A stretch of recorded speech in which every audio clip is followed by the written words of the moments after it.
Hi everyone, फिर से आपका एक बार स्वागत है होम ट्यूशन सेंटर। मैं आपका कुमार सर, आपका ट्यूशन न्यू बैच 9th का जो हमने स्टार्ट किया है थर्ड लेसन, जिसका हमने थर्ड लेसन पॉलिनोमियल्स पढ़ाया था। लास्ट लेक्चर में आपको मैंने बताया था कि डिग्री ऑफ पॉलिनोमियल क्या होता है, पॉलिनोमियल बेस्ड ऑन डिग्री कितने प्रकार के होते हैं, based on their term polynomial कितने प्रकार के होते हैं, इन सारी चीजों को डिटेल्स में डिस्क्राइब हमने किया था। आज हम लोग पढ़ने जा रहे हैं प्रैक्टिस सेट 3.1 पॉलिनोमियल्स का। आज आपको मैं पूरे प्रैक्टिस सेट को सॉल्व करवा के दिखाऊंगा और कुछ क्वेश्चंस आपको एज ए होमवर्क के तौर पर भी आपको दूंगा और आपको घर से करना है। अगर जो क्वेश्चन नहीं समझ में आएंगे, आप क्या कीजिएगा, उसको मुझे लिख के कमेंट कीजिएगा। कमेंट में मैं आपको एक डाउट लेक्चर बनाऊंगा जिसमें मैं आपको बताऊंगा पूरी तरह से कि किस ये जो आपका डाउट है वो किस तरह से सॉल्व होगा, क्या होगा। लेकिन आप कमेंट करना ना भूलिए, अपने सारे डाउट्स को उसमें डालना ना भूलिए, ठीक है। आइए चलते हैं हम लोग 3.1 की ओर। पहला क्वेश्चन जो है 3.1 का, वो कहता है state whether the given algebraic expression are polynomials justify. कि ये जो दिया हुआ क्वेश्चन है, क्वेश्चन 3 प्रैक्टिस सेट 3.1 का क्वेश्चन नंबर 1 में 5 क्वेश्चन दिए हुए, पर एक क्वेश्चन ये कह रहा है कि आप बताइए कि ये सब में से कौन कौन जो है पॉलिनोमियल है, और है तो क्यों है, और नहीं है तो क्यों नहीं है। आइए सॉल्व करते हैं। सबसे पहला क्वेश्चन 1 ना है अपने पास में कि y plus 1 upon y, y plus 1 upon y हमने स्टार्टिंग में बताया था। ये 1 अपॉन y यानी कि हमने स्टैंडर्ड 8 में जो पढ़ा था 1 upon a is equal to a to the power minus 1, यानी इसको भी इस टर्म में लिख सकते हैं। अगर इसको आंसर में लिखेंगे तो क्या लिखेंगे, y plus y to the power minus 1। अब सिंस इसके पावर में क्या है, निगेटिव है ना, क्या है, पावर निगेटिव में -1 में है, यानी इसका अगर पावर -1 है तो ये हमारा क्या होगा, पॉलिनोमियल्स नहीं होगा। क्यों, पॉलिनोमियल का हमने स्टडी किया था, क्या बताया था कि पॉलिनोमियल में हमने बताया था कि पॉलिनोमियल वो अलजेब्रिक एक्सप्रेशन है जिसका वेरिएबल में पावर, जो वेरिएबल का पावर में क्या होगा, होल नंबर होगा, तो ही हम उसको क्या बोलेंगे, पॉलिनोमियल बोलेंगे। अगर उसके वेरिएबल का जो पावर है अगर नेगेटिव होता है, इंटीजर्स होता है, या फिर रैशनल नंबर होता है, या डेसिमल नंबर होगा, तो वो कभी भी पॉलिनोमियल नहीं होगा। यहां इस पॉलिनोमियल में ये जो पॉलिनोमियल अलजेब्रिक एक्सप्रेशन दिया हुआ है, इसमें इसका वेरिएबल जो है उसका पावर क्या है, नेगेटिव यानी इंटीजर्स है। तो लिखेंगे since degree of polynomial is integer। ये इंटीजर है ना, हमारा क्या होना चाहिए था, होल नंबर होना चाहिए, integer. therefore given expression is not a polynomial। ये जो एक्सप्रेशन है वो क्या होगा, पॉलिनोमियल नहीं होगा। समझ में आया कि जब, क्योंकि इसका अलजेब्रिक एक्सप्रेशन जो है उसका जो नंबर, इसका जो वेरिएबल का जो डिग्री है वो क्या है, नेगेटिव यानी इंटीजर है, इसके लिए ये जो दिया हुआ एक्सप्रेशन है वो हमारा पॉलिनोमियल नहीं होगा। समझ में आया आपको। क्वेश्चन नंबर 2, क्वेश्चन नंबर 2 में क्या है कि इसका जो है 2 minus 5 root x. Question number 2 कुछ इस प्रकार से है, इसको पहले आप नोट डाउन करो। नोट डाउन कर लिया, वेरी गुड। आगे हम क्या करेंगे, आप इसको नोट डाउन कर लीजिए या स्क्रीनशॉट ले लीजिए। नेक्स्ट क्वेश्चन को हम लोग सॉल्व करेंगे। क्वेश्चन नंबर 2 में जो क्वेश्चन है अपने पास में वो इस प्रकार से है कि 2 माइनस 5 रूट एक्स। अब किसी के पावर में कोई जो अगर वेरिएबल हो, अगर रूट ओवर में हो, हमने पढ़ा था, क्या पढ़ा था, स्टैंडर्ड 8 में हमने एक क्वेश्चन पढ़ा था, इस प्रकार से फॉर्मूला हमने पढ़ा था, क्या था कि root a is equal to a to the power 1 upon 2। अगर किसी के पावर में रूट है तो इसका मतलब उसका पावर क्या होगा, 1 upon 2 होगा। और 1 upon 2 यानी इसको इस प्रकार से लिख सकते हैं आंसर में, क्या होगा, 2 minus 5 x to the power 1 upon 2। अगर रूट हटाएंगे क्या लग जाएगा, 1 upon 2 लग जाएगा। अगर 1 upon 2 लग जाएगा तो ये क्या है हमारा, 1 upon 2 क्या है, रेशनल नंबर है, it is not a whole number, क्या है, रेशनल नंबर। तो इसको हम लोग ऐसे लिखेंगे, since degree of polynomial, degree of the polynomial is rational number. क्या है, rational number, RATIONAL, rational number. Degree of the polynomial is rational number, तो given algebraic expression is not a polynomial. अभी क्या है कि इसमें जो अलजेब्रिक एक्सप्रेशन का जो आपका वेरिएबल है, वेरिएबल का जो पावर है वो क्या है, रैशनल नंबर है, it is not a whole number, इसलिए ये भी हमारा क्या होगा, पॉलिनोमियल नहीं होगा। लेकिन क्वेश्चन नंबर 3 क्या है, x square plus 7x plus 9, इसमें पावर कितना है 2, इसमें कितना है 1, यानी सभी क्या है होल नंबर है ना, तो दिया हुआ जो पॉलिनोमियल है यानी अलजेब्रिक एक्सप्रेशन जो है ये हमारा क्या होगा, पॉलिनोमियल होगा। उसी प्रकार से question number 4 2m to the power -2, ये देखिए यहीं पे दिख रहा है क्या है, पावर क्या है, डिग्री क्या है, इंटीजर्स है ना, तो ये हमारा दिया हुआ जो अलजेब्रिक एक्सप्रेशन है पॉलिनोमियल नहीं है। उसी प्रकार से 10 के ऊपर पावर कुछ नहीं है तो क्या है 1 है ना, तो ये अपना क्या होगा, पॉलिनोमियल होगा। समझ में आया। और लास्ट का एक क्वेश्चन और है, नहीं ये 5 क्वेश्चन थे अपने पास में, पांचों का पांचों हमने सॉल्व किया। कितना आसान था। ऐसे क्वेश्चंस एग्जाम में पूछे जाते हैं 1 मार्क्स के लिए, इसलिए आप क्या कीजिएगा, ऐसे क्वेश्चंस को बड़े ध्यान से सॉल्व कीजिए। कई बार बच्चे क्या करते हैं कि रूट में x है तो बोलते हैं नहीं ये तो होगा, पावर 1/2 आ रहा है तो क्या आ रहा है 1/2 आ रहा है, यानी वो रैशनल नंबर है, वो होल नंबर नहीं है। अगर होल नंबर नहीं होगा तो वो पॉलिनोमियल नहीं होगा। ये तो हमने डेफिनेशन में पढ़ा था ना कि in an algebraic expression if the degree of the variable is whole number then it is known as polynomial। हमने पढ़ाया था लास्ट लेक्चर में, फर्स्ट लेक्चर जो हमारा था इसका लेक्चर नंबर 1 पॉलिनोमियल्स का, उसमें हमने डेफिनेशन में आपको लिखवाया है। आप चाहो तो जाके नोट डाउन जाके दोबारा आप देख सकते हो, चेक कर सकते हो वीडियो में, या फिर आपने जो नोट्स किया था उस नोट्स में आप जाके देख सकते हो। अब चलते हैं क्वेश्चन नंबर 2 की ओर। क्वेश्चन नंबर 2 है अपने पास में,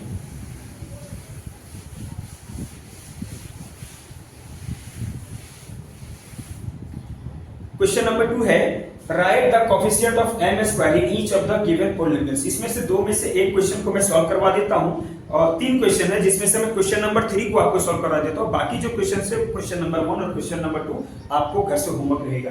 क्वेश्चन नंबर 2 का 3 आपका क्या कहता है कि एक अलजेब्रिक एक्सप्रेशन दिया हुआ है, उसमें mq का अपने को कोफिशिएंट लिखना है, कोफिशिएंट ऑफ द mq, यानी mq जहां जहां है उसके साथ में जो मल्टीप्लाई है नंबर्स, उस नंबर को अपने को लिखना है। आइए लिखते हैं क्वेश्चन नंबर 3 क्या अपने पास में, -2/3 mq plus -5m square plus 7n -1, इस प्रकार का टर्म दिया हुआ है। इसमें अपने को mq का वेरिएबल पूछ रहा है, mq का कोफिशिएंट, तो लिखेंगे आंसर में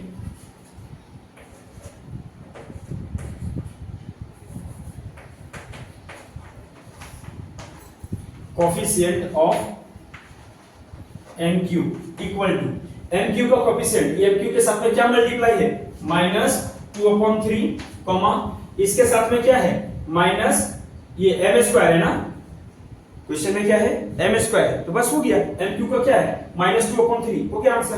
कितना इजी था, -2/3 माइनस यहीं पे लिख देते -2/3, हो गया आंसर। यानी कि जहां जहां mq है, mq का ऐसे इस जगह पे है ना, तो इस जगह पे इसके साथ में कौन सा नंबर जो मल्टीप्लाई है -2/3 है, तो लिख दिए कोफिशिएंट ऑफ mq, हो गया। ये जो पॉलिनोमियल दिया हुआ है इसमें कोफिशिएंट ऑफ mq के साथ में जो टर्म मल्टीप्लाई था उसको हमने लिख दिया। इसी प्रकार से क्वेश्चन नंबर 1 में आपका सिर्फ mq लिखा हुआ है और आगे कुछ भी नहीं है। ये क्या लिखा हुआ इस प्रकार से, क्वेश्चन नंबर 1 अगर इसी का देखिएगा तो पूछता है कि कोफिशिएंट लिख के दिखाइए किसका, mq का। ये mq दिया हुआ है इस तरह से क्वेश्चन में। अब आगे कुछ भी नहीं है ना, इसके आगे कुछ नहीं तो क्या है 1 है, तो लिखेंगे coefficient of mq is equal to 1। समझ में आया। चलिए क्वेश्चन नंबर 3 हम लोग सॉल्व करते हैं। बहुत इजी क्वेश्चन है, बहुत इजी तरीके से आपको सॉल्व करवाएंगे, आप देखिएगा तो आपको बहुत मजा आ जाएगा। आइए हम लोग जानने की कोशिश करते हैं क्वेश्चन नंबर 3 क्या है। क्वेश्चन नंबर 3 में क्या है कि right the polynomials in using x using the given information. Right the polynomial in x using the given information. यहाँ कुछ इंफॉर्मेशन दिया हुआ है, उन सारे इंफॉर्मेशन को यूज करके हमको क्या करना है, पॉलिनोमियल लिखना है। जो इंफॉर्मेशन दिया हुआ है उसी इंफॉर्मेशन को हमको यूज करना है और उसी इंफॉर्मेशन को यूज करते हुए हमको पॉलिनोमियल सॉल्व करना है। आइए क्वेश्चन नंबर 3 में, क्वेश्चन नंबर 1 क्या है, इंफॉर्मेशन अपने पास में लिखा हुआ है मोनोमियल विद डिग्री 7। एक हमको मोनोमियल लिखना है, मोनोमियल विद डिग्री 7, यानी एक मोनोमियल अपने को लिखना है क्वेश्चन नंबर 3 का 1 में, जो उसका डिग्री क्या होगा 7, यानी और वेरिएबल क्या होना चाहिए उसमें x होना चाहिए। तो लिखते हैं इसका आंसर, कोई भी एक लिख देते हैं ना पॉलिनोमियल जिसका डिग्री कितना होगा 7 होगा, और वेरिएबल कुछ भी हो सकता है। चलिए लिख देते हैं क्या है, मान लिया अपने पास में ले लिया 18x टू द पावर 7, हो गया। मोनोमियल चाहिए ना, मोनोमियल मतलब क्या, एक टर्म, हो गया। इजी है ना। इसका आंसर कभी भी सेम नहीं हो सकता, सबका आंसर अलग अलग हो सकता है। कोई 18 लिया, कोई 100 ले लेगा, कोई 2 ले लेगा, कोई 3 ले लेगा, लेकिन वेरिएबल सबका सेम होगा, x होगा, और पावर सबका सेम होगा। समझ में आया, कितना इजी था। इसी का question number 2, binomial with degree 35। एक बाइनोमियल लिखना है जिसका डिग्री क्या होगा, 35 होगा। नंबर 2 इसमें क्वेश्चन नंबर क्या लिखना है, बाइनोमियल विद डिग्री 35। एक बाइनोमियल लिखना है जिसका डिग्री में कितना होगा, 35। बाइनोमियल मतलब जिसमें दो टर्म हो, कितने, दो टर्म। लिख देते हैं आंसर में, बहुत इजी से लिख दिए, 7x to the power 35 plus 6 हो गया आंसर।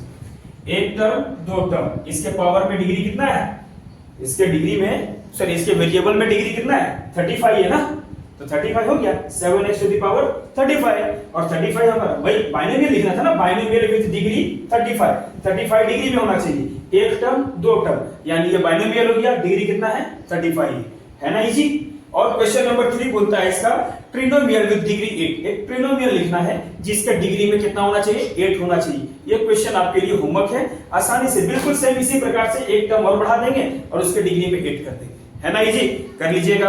आते हैं क्वेश्चन नंबर 4 में, right the degree of the given polynomials. नीचे जो कुछ पॉलिनोमियल्स दिए हुए उसका डिग्री हमें लिखना है। आइए इसको सॉल्व करते हैं क्वेश्चन नंबर 4 को।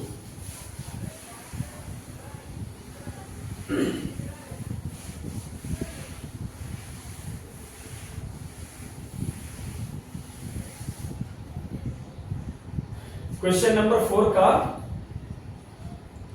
आपको मैं इसमें से कुछ क्वेश्चंस करवाता हूं, कुछ क्वेश्चन आपको होमवर्क के लिए देता हूं। मैं क्वेश्चन नंबर 1, 4, 6 और 8 करवा देता हूं, बाकी का रिमेनिंग क्वेश्चन जो है आपको घर से करना है। क्वेश्चन नंबर 1 जो है वो इस प्रकार से है, 4 का √5। क्वेश्चन नंबर 2 जो है, सॉरी क्वेश्चन नंबर 4, 1 4 मैंने बोला ना, क्वेश्चन नंबर 4, क्वेश्चन नंबर 4 है √2 m टू द पावर 10 - 7 हो गया। और इसके बाद मैंने बोला था क्वेश्चन नंबर 7 और 8। क्वेश्चन नंबर 7, क्वेश्चन नंबर 7 क्या है, x y z plus xy minus z। और एक लास्ट का क्वेश्चन है क्वेश्चन नंबर 8 जो हम लोग बाद में लिखेंगे।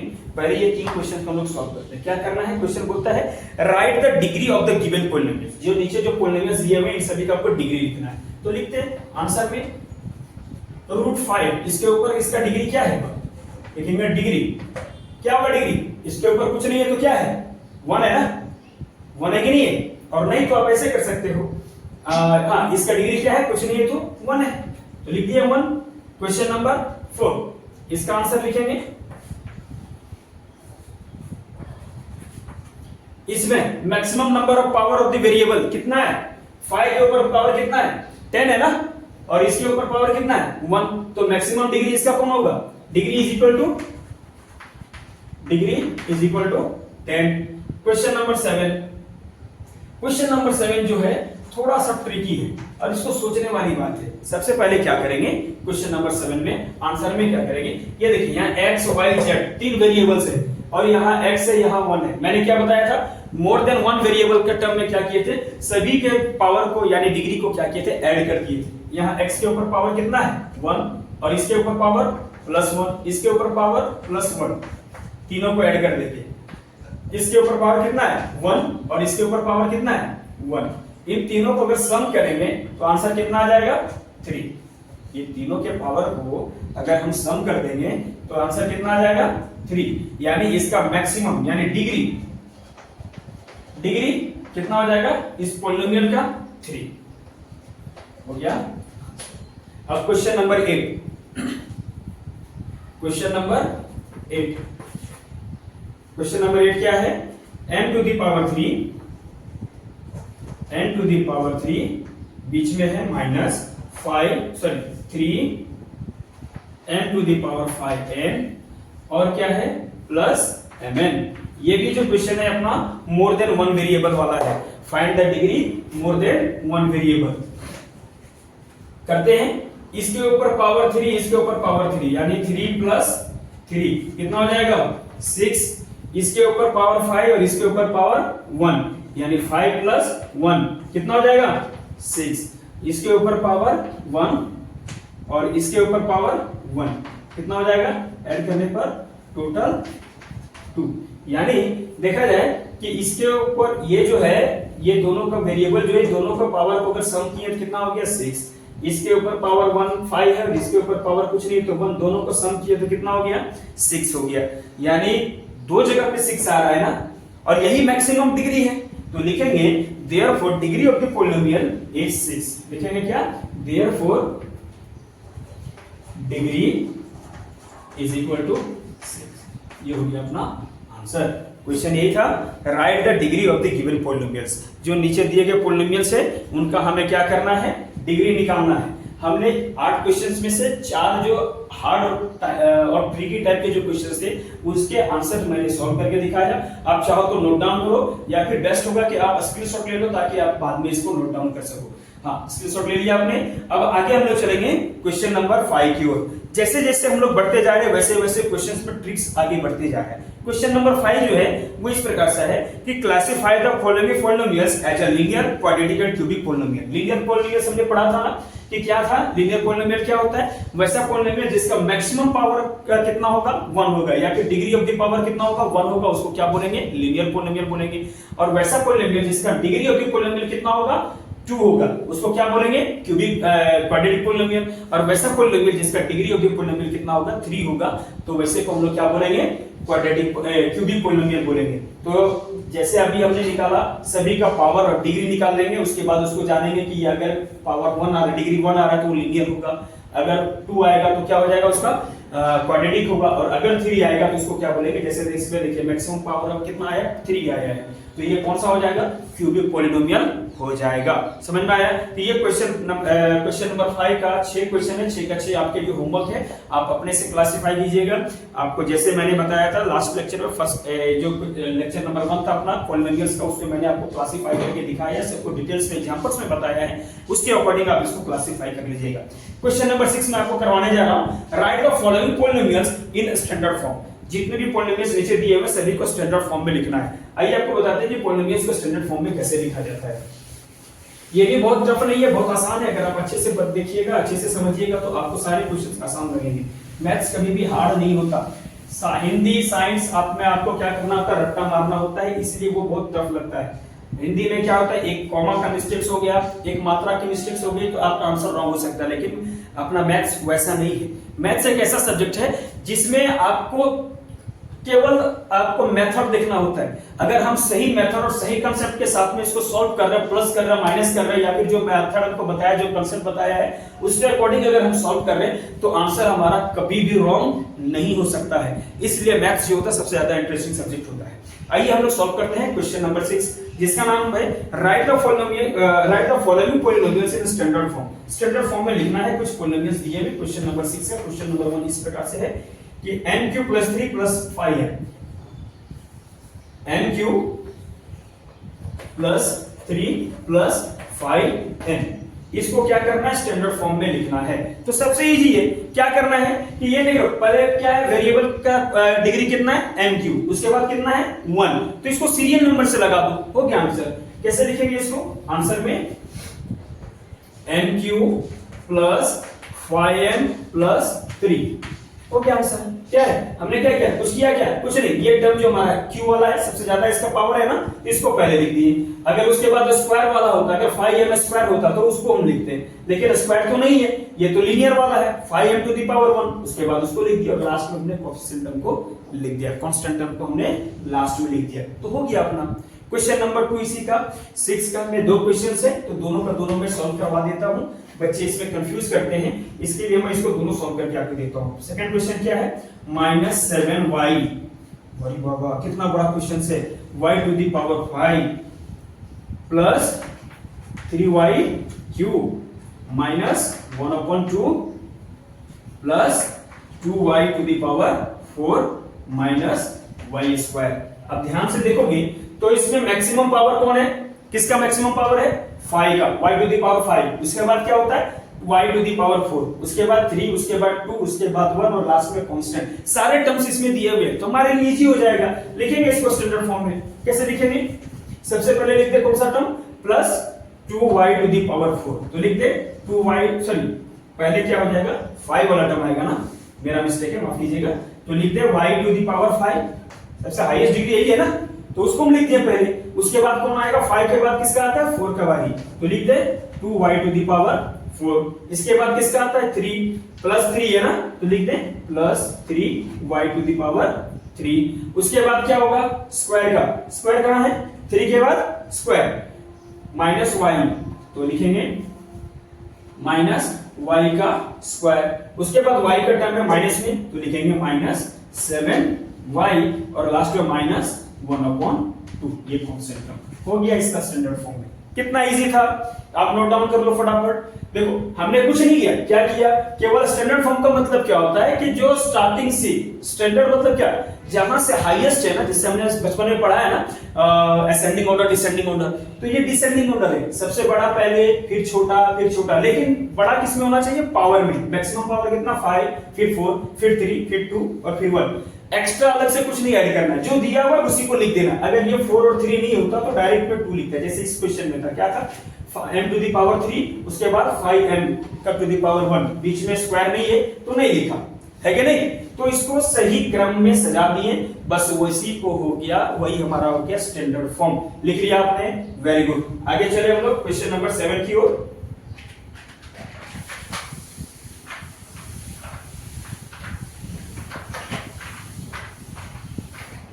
क्वेश्चन नंबर 7 क्या कहता है? Right the following polynomials in coefficient form. नीचे जो पॉलिनोमियल्स दिया हुआ है उसको किस में लिखना है? कोएफिशिएंट फॉर्म में लिखना है। 7 का क्वेश्चन नंबर 1 है x² - 2, सॉरी x³ - 2। 3 क्वेश्चंस हैं, इसमें से 2 मैं करके देता हूं, एक आपके लिए घर पे छोड़ता हूं होमवर्क। x³ - 2, x³ - 2। अब इसको क्या करना है? सबसे पहले इसको हमको, ये कोएफिशिएंट फॉर्म है तो सबसे पहले इसको स्टैंडर्ड फॉर्म में लिखना पड़ेगा। स्टैंडर्ड फॉर्म लिखने के लिए क्या करते हैं? ये तो पहले से सीधा में दिया हुआ है ना, लेकिन हमको इसको कोएफिशिएंट निकालने के लिए, कोएफिशिएंट मुझे हर एक टर्म का चाहिए ना, तो स्टैंडर्ड फॉर्म में लिखना पड़ेगा। जो टर्म नहीं भी है उसको भी ऐड करना पड़ेगा। एग्जांपल के लिए कैसे देखो, क्या है? x³, तो लिख दिए x³, ऐसे लिखेंगे स्टैंडर्ड फॉर्म, स्टैंडर्ड STANDARD है ना, स्टैंडर्ड फॉर्म। स्टैंडर्ड फॉर्म में सबसे पहले लिखेंगे क्या है? सबसे पहले क्या है? x³ है ना, तो x³ लिख दिए। अब x³ के बाद किसकी बारी आती है? x² की, लेकिन x² तो दिया हुआ नहीं है, यानी वो क्या है? 0 है। अगर 0 है तो 0 हम यहां अगर प्लस में 0x² लिख दें, चलेगा? कोई दिक्कत है क्या? 0 मल्टीप्लाई x क्या हो जाएगा? 0 हो जाएगा। और किसी टर्म में 0 ऐड करेंगे तो क्या होगा? वो 0 ही रहेगा ना, जो नहीं है। लेकिन स्टैंडर्ड फॉर्म में अपने को दिखाना पड़ेगा, इसका कोएफिशिएंट लिखना है स्टैंडर्ड फॉर्म का, तो हमको दिखाना तो पड़ेगा ना। 0 का तो कोई वैल्यू नहीं होता है, तो हमने दिखा दिया। प्लस उसके बाद स्क्वायर के बाद क्या होता है? लीनियर का, लीनियर तो है नहीं, तो क्या डालेंगे? 0x, कोई दिक्कत नहीं। आगे क्या है? -2 कांस्टेंट टर्म है, तो हमने लिख दिया -2। अब सभी का कोएफिशिएंट लिख दो, क्या होगा? कोएफिशिएंट है ना, लिख दिए कोएफिशिएंट है ना। कोएफिशिएंट में क्या हो जाएगा? x³ का कोएफिशिएंट क्या है? x के पास में कुछ नहीं लिखा है 1, x² का 0, x का 0 और लास्ट में क्या है? कांस्टेंट है ना -2, तो -2। ये हो गया अपना कोएफिशिएंट फॉर्म। सबसे पहले हमने क्या किया? स्टैंडर्ड फॉर्म में कन्वर्ट कर दिया। जो टर्म नहीं था उसको 0 से ऐड कर दिए, और जो है वो तो लिखना ही पड़ेगा, जो नहीं है उसको भी इसमें हमको ऐड करना पड़ता है विद 0 कोएफिशिएंट। कोएफिशिएंट क्या? 0 लगा के। इसी के बाद क्वेश्चन नंबर 2 जो है वो है आपका 5y। क्या है? 5y। तो इसको कैसे लिखेंगे? कंफ्यूजन होता है ना कि सर एक ही क्वेश्चन है, सिर्फ एक ही टर्म दिया हुआ है। क्या दिया हुआ है? 5y। अगर सिर्फ 5 रहता तो 5 हो जाता, लेकिन यहां 5y है। इसको स्टैंडर्ड फॉर्म में लिखेंगे। सबसे पहले आंसर में क्या लिखेंगे? Standard form. क्या होगा स्टैंडर्ड फॉर्म? स्टैंडर्ड फॉर्म में लिख दे 5y है, यहाँ स्क्वायर वगैरह तो कुछ डाल नहीं सकते, स्टार्टिंग टर्म ही y दिया हुआ है तो y डाल दिए। और इसके बाद क्या है, एक कोई ना कोई कांस्टेंट होता है, कांस्टेंट नहीं दिया हुआ है कोई दिक्कत नहीं, जीरो ऐड कर देंगे तो वो भी तो कांस्टेंट हुआ ना। जीरो इज अपना natural number, sorry whole number तो जीरो से भी स्टार्ट होता है ना। होल नंबर कहां से स्टार्ट होता है, जीरो से स्टार्ट होता है ना, जीरो से लेके आगे कुछ होना चाहिए। नेचुरल नंबर कहां से स्टार्ट होता है, अच्छा मैं गलत बोल रहा हूं क्या, नेचुरल नंबर जीरो से स्टार्ट होता है, होल नंबर वन से स्टार्ट होता है। तो ये कोई ना कोई तो नंबर है ना कि नहीं है, हाँ है। तो इसको हम ऐड कर सकते हैं कि नहीं, जीरो किसी में ऐड करेंगे तो उसका वैल्यू क्या होगा, नंबर इटसेल्फ। नंबर अगर कोई जीरो क्या किसी नंबर में मल्टी माइनस करते हैं तो क्या होता है, नंबर इटसेल्फ होता है। तो 5y प्लस 0 क्या हो जाएगा, 5y में कोई दिक्कत नहीं है। अब आगे क्या करेंगे, सबका कोफिशिएंट लिखेंगे, लिख दो कोएफिशिएंट क्या हो जाएगा, 5y का कोफिशिएंट क्या है 5 और 0 का कोफिशिएंट, सॉरी कांस्टेंट टर्म का कोफिशिएंट क्या है 0, ये तो खुद एक कोफिशिएंट है। तो ये हो गया हमारा आंसर। क्वेश्चन नंबर 3 आपके लिए होमवर्क है, आप घर से कीजिएगा और तब तक इसको स्क्रीनशॉट ले लीजिए या फिर नोट डाउन कर लीजिए, कितना इजी था। आगे हमारा जो है क्वेश्चन नंबर 8, क्वेश्चन नंबर 8 जो है और भी इजी है। क्वेश्चन नंबर 8 क्या, अभी क्या था, कोएफिशिएंट फॉर्म में हमको लिखना था, अभी क्या है कोएफिशिएंट फॉर्म आपको दिया हुआ है, स्टैंडर्ड फॉर्म में आपको लिखना है। तो चलिए स्टैंडर्ड फॉर्म में लिखने के लिए आपको बहुत इजी तरीके से सिखाता हूं, सबसे इजी, आप देखिएगा समझिएगा तुरंत सीख जाइएगा।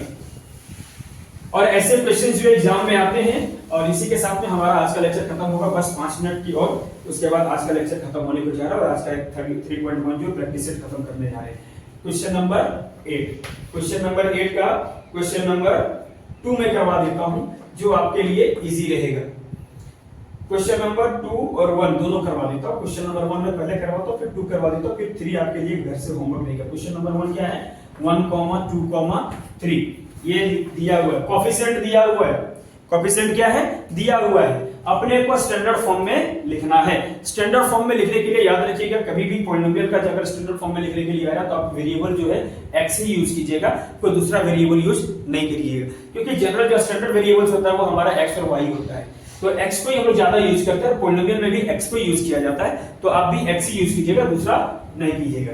वैसे करने को तो कर सकते हैं लेकिन नहीं करना है इस केस में, तो हो सकता है कि हमारे स्कूल में मार्क्स हमें नहीं मिले, ठीक है। तो लिखेंगे standard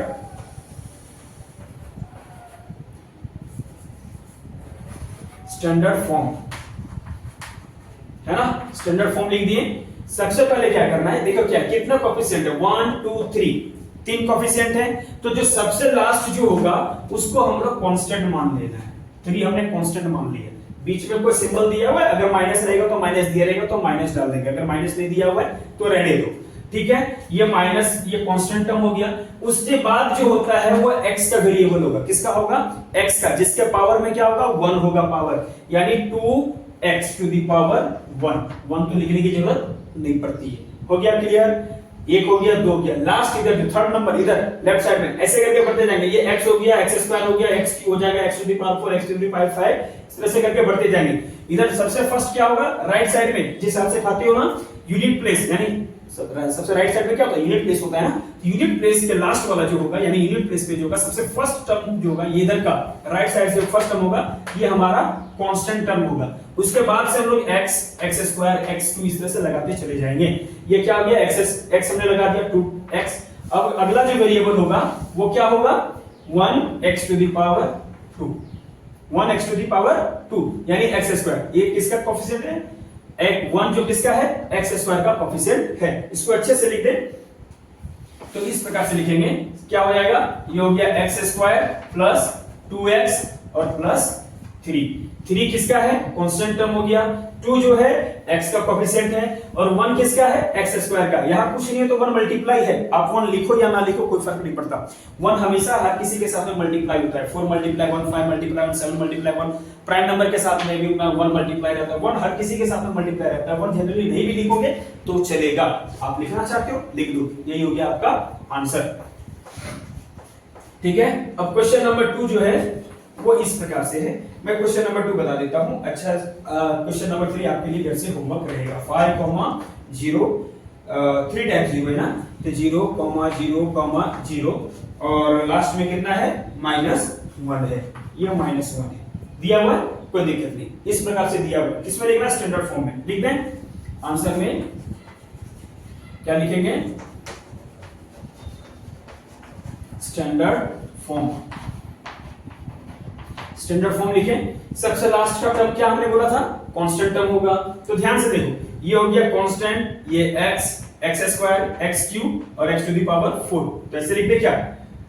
5x to the power 4। Problem है? समझ में आया? नहीं समझ में आया? चलो दूसरे तरीके से लिखते हैं। माफ कीजिएगा, ये क्या है? -1 है ना, तो सबसे पहले क्या लिखेंगे? -1 लिख देते हैं। -1 हमने लिख दिया कांस्टेंट, कोई दिक्कत? अगला क्या है? 0। कांस्टेंट के बाद क्या होता है? x का टर्म मैंने बताया था, जैसे हमने लिखा था ना x का कोफिशिएंट, तो ये हो गया x का कोफिशिएंट यानी 0x, ये प्लस 0x, क्या हो गया? Plus 0x। अगला क्या होगा? यहां कुछ नहीं है तो प्लस है ना, तो प्लस 0x स्क्वायर। अगला जो कोफिशिएंट किसका है? x स्क्वायर का है, प्लस 0x स्क्वायर। उसके बाद कौन हो गया? ये x हो गया, x स्क्वायर हो गया, ये x टू द पावर 3 यानी plus 0x to the power 3। और उसके बाद ये क्या हो गया? 5x to the power 4। इसी को थोड़ा अच्छे से सजा के लिख दें, थोड़ा सा ये गजबज लग रहा है, तो लिखें ये हो गया 5x to the power 4 plus 0x cube plus 0x square plus 0x minus 1। ये हो गया हमारा स्टैंडर्ड फॉर्म, जो कि दिया हुआ था कोफिशिएंट, उसका हमने स्टैंडर्ड फॉर्म लिख दिया। समझ में आया? आप नोट डाउन कर लो या फिर स्क्रीनशॉट ले लो। अगला जो क्वेश्चन हम लोग करने जा रहे हैं वो क्वेश्चन नंबर 9 करेंगे। क्वेश्चन नंबर 8 आपका खत्म। एक क्वेश्चन है क्वेश्चन नंबर 3 का, एक क्वेश्चन नंबर 8 का 3 जो आपके लिए होमवर्क है। ये भी इजी है, सब में 2 कोफिशिएंट दिया हुआ है ना। अगला जो क्वेश्चन है, right the appropriate polynomials in the boxes. इसमें क्या है? बॉक्सेस में क्या लिखना है? एप्रोप्रिएट पॉलिनोमियल्स लिखना है। सबसे आसान और सबसे इजी है जो दिया हुआ है। क्या दिया हुआ है कि एक बीच में एलिप्स बना हुआ, उसमें कुछ पॉलिनोमियल्स हैं और उस पॉलिनोमियल्स को हम लोग को क्या करना है? क्लासिफाई करना है। कई तरीके से क्लासिफाई कर सकते हैं, जो अपने पास में यहाँ पर दिया हुआ है। मैं डायरेक्ट आपको आंसर्स लिखता हूं। पहला क्या है इधर? Quadratic polynomial. एक नंबर क्या दिया हुआ इधर? क्वाड्रेटिक, है ना, पॉलिनोमियल। क्वाड्रेटिक पॉलिनोमियल में क्या हो जाएगा? इसमें अगर आप देखेंगे जिसका मैक्सिमम पावर कितना है? 2 है, उसको क्या बोलेंगे? Quadratic polynomial. क्वाड्रेटिक पॉलिनोमियल अगर आप देखोगे तो आपके पास में यहाँ लिखा हुआ है सबसे नीचे 3x स्क्वायर प्लस 5x। इसका मैक्सिमम नंबर ऑफ पावर कितना है? 2 है ना, तो ये अपना क्या हो जाएगा? क्वाड्रेटिक पॉलिनोमियल हो जाएगा। अगला क्या है? Cubic polynomial. इसी में एक साइड में, लेफ्ट साइड में क्या है? Cubic polynomial. Cubic polynomial, cubic यानी कि मैक्सिमम नंबर ऑफ पावर कितना होना चाहिए? 3 होना चाहिए। तो देखो ये जो क्वेश्चन है आप देखोगे 1 2 3, थर्ड नंबर में जो एक्सप्रेशन है x³ plus x square plus x plus 5, ये क्या है? हमारा क्वाड्रेटिक पॉलिनोमियल होगा, सॉरी क्यूबिक पॉलिनोमियल होगा, क्योंकि इसका मैक्सिमम नंबर ऑफ पावर कितना है? मैक्सिमम नंबर ऑफ पावर 3 है, इसलिए ये हमारा क्या हो जाएगा? क्यूबिक पॉलिनोमियल हो जाएगा। उसके बाद है लीनियर पॉलिनोमियल नंबर 3। क्या है? Linear polynomial. लीनियर पॉलिनोमियल क्या होगा? वैसा पॉलिनोमियल जिसका मैक्सिमम नंबर ऑफ पावर कितना है? 1 है, चाहे वो बाइनोमियल हो या मोनोमियल, उससे फर्क नहीं पड़ता। यानी x प्लस 7 जो यहाँ पर दिया हुआ है, अब ध्यान से देखोगे x प्लस क्या है? 7, x टू दी पावर कुछ नहीं है तो क्या है? 1 है ना, तो ये हमारा क्या हो गया? लीनियर पॉलिनोमियल हो गया। उसी प्रकार से राइट साइड में बाइनोमियल दिया हुआ है, तो बाइनोमियल यही हो जाएगा अपना x प्लस 7। लिख दें क्वेश्चन नंबर 4 क्या हो जाएगा? बाइनोमियल। बाइनोमियल क्या हो जाएगा? x प्लस 7, यानी वैसा पॉलिनोमियल जिसमें 2 टर्म हो, एक टर्म 2 टर्म, है ना, तो ये हो गया बाइनोमियल। अब इसके बाद है ट्राइनोमियल और मोनोमियल। ट्राइनोमियल और मोनोमियल लिखते हैं। ट्राइनोमियल कहां गया? अच्छा बाइनोमियल है ना, तो बाइनोमियल यहां पर 2 हो सकता है, एक 3 हो जाएगा बाइनोमियल। क्यूबिक भी 3 हो सकता है। क्यूबिक क्या है? एक ये हो गया, और दूसरा पॉलिनोमियल जो है क्या होगा? x³ plus 9, x cube plus 9, ये भी क्यूबिक हो गया। और कहीं क्यूबिक है क्या, देख लेते हैं ध्यान से। नहीं, और क्यों क्यूबिक नहीं है, लेकिन क्वाड्रेटिक होगा। क्वाड्रेटिक एक 3x² प्लस 5x है, और एक है इसके साथ में क्वाड्रेटिक और एक होगा, एक और नीचे लिख दें, क्या है 2x² प्लस 5x प्लस 10, मैंने ध्यान नहीं दिया था। 2x² प्लस 5x प्लस 10, और क्यूबिक तो 2 हो गया, लीनियर भी 2 है शायद मेरे हिसाब से, नहीं एक और है क्वाड्रेटिक।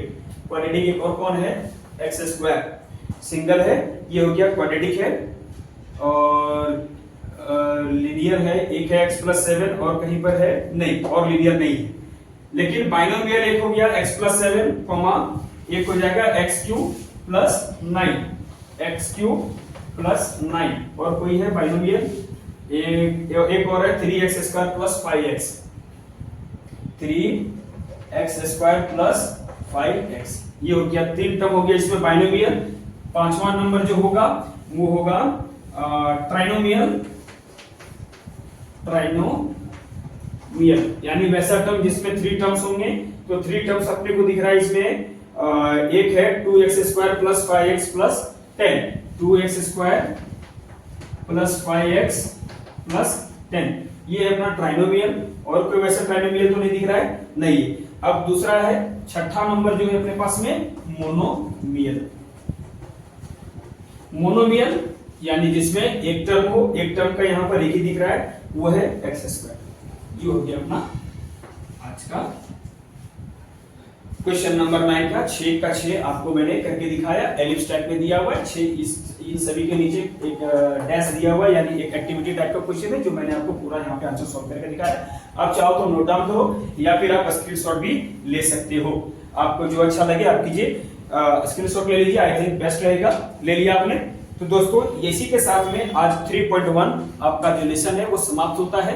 अगले लेसन में हम फिर सीखेंगे आपको पॉलिनोमियल्स के विशेष जानकारी, यानी कि ऑपरेशन ऑन पॉलिनोमियल हम लोग स्टडी करेंगे। तब तक के लिए धन्यवाद। और अगर आपको मेरा लेक्चर आज का अच्छा लगा हो, प्लीज लाइक कीजिएगा, कमेंट कीजिएगा और सब्सक्राइब करके मैक्सिमम दोस्तों को शेयर कीजिएगा, ताकि और भी बच्चे आसानी से पढ़ सके, मेरे इस लेक्चर को देख के समझ सके। और मुझे भी कमेंट के साथ में बताइएगा कि आपको मेरा लेक्चर कैसा लगा। अगर कोई गलती है, कोई कमी है, कुछ त्रुटि है, तो उसे कमेंट सेक्शन में लिख के जरूर बताइएगा, ताकि मैं अगले लेक्चर में इसको सुधार कर सकूं। आपका एक कमेंट मेरे लिए बहुत महत्व रखता है, एक लाइक मेरे लिए बहुत महत्व रखता है, और एक सब्सक्राइब मेरे लिए संजीवनी बूटी की तरह काम करेगा। धन्यवाद, तब तक के लिए धन्यवाद।